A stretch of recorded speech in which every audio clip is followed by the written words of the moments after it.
আমাদের স্টেশন আছে মেচেদা। তো চলো নেক্সট আপডেট সেখানে গিয়ে পেয়ে যাবে তোমরা।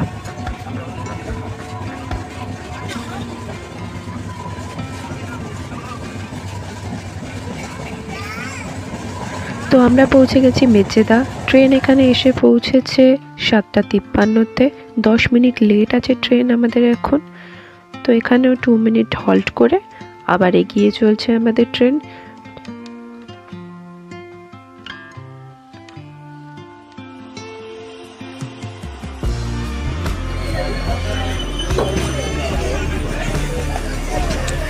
এখন বাজে 8:30 আর আমরা এসে পৌঁছেছি তমলুকে।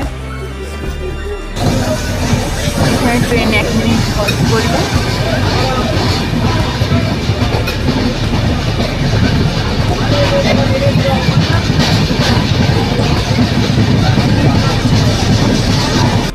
হ্যালো গাইজ, এখন আমরা কাঁথিতে এই যে ট্রেন ছাড়বে দাঁড়িয়ে আছি।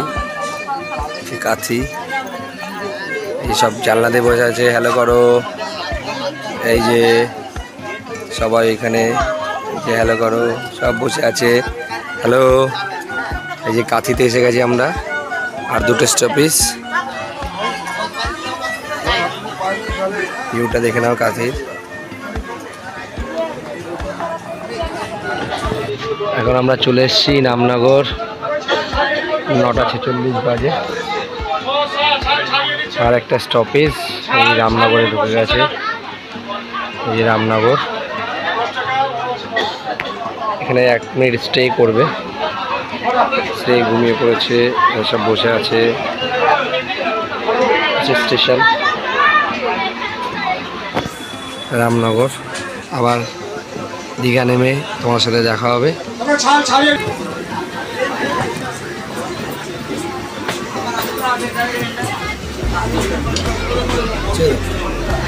তো ফাইনালি আমরা 4 ঘন্টার আমাদের যাত্রাপথ অতিক্রম করে এসে পৌঁছেছি দীঘায়, আমাদের সবচেয়ে জনপ্রিয় এবং নিকটবর্তী সমুদ্র সৈকত। তো তাম্রলিপ্ত এক্সপ্রেস আমাদের এখানে এনে পৌঁছে দিয়েছে সকাল 10:10-এ, মাত্র 5 মিনিট লেটে। তো এই ভিডিওটা আমরা এখানেই শেষ করছি। নেক্সট ভিডিওতে আমাদের চ্যানেলে থাকবে মোহনা সম্পর্কে যাবতীয় ইনফরমেশন, মোহনা কিভাবে পৌঁছাবে, মোহনার মাছ বাজার, সেখানে মাছ ধরার বিভিন্ন দৃশ্য এবং মোহনা সম্পর্কে যাবতীয় খুঁটিনাটি তথ্য। তো সব কিছু সবার প্রথমে জানার জন্য এক্ষুনি আমাদের চ্যানেলটিকে সাবস্ক্রাইব করে নিন। আর যদি ভিডিওটি একটু ইনফরমেটিভ বলে মনে হয় তো এক্ষুনি প্লিজ প্লিজ প্লিজ একটা লাইক করে দিন, আর নিজেদের প্রয়োজনীয় মানুষদের সঙ্গে শেয়ার করুন। আজকের জন্য এতটুকুই। Thank you for watching.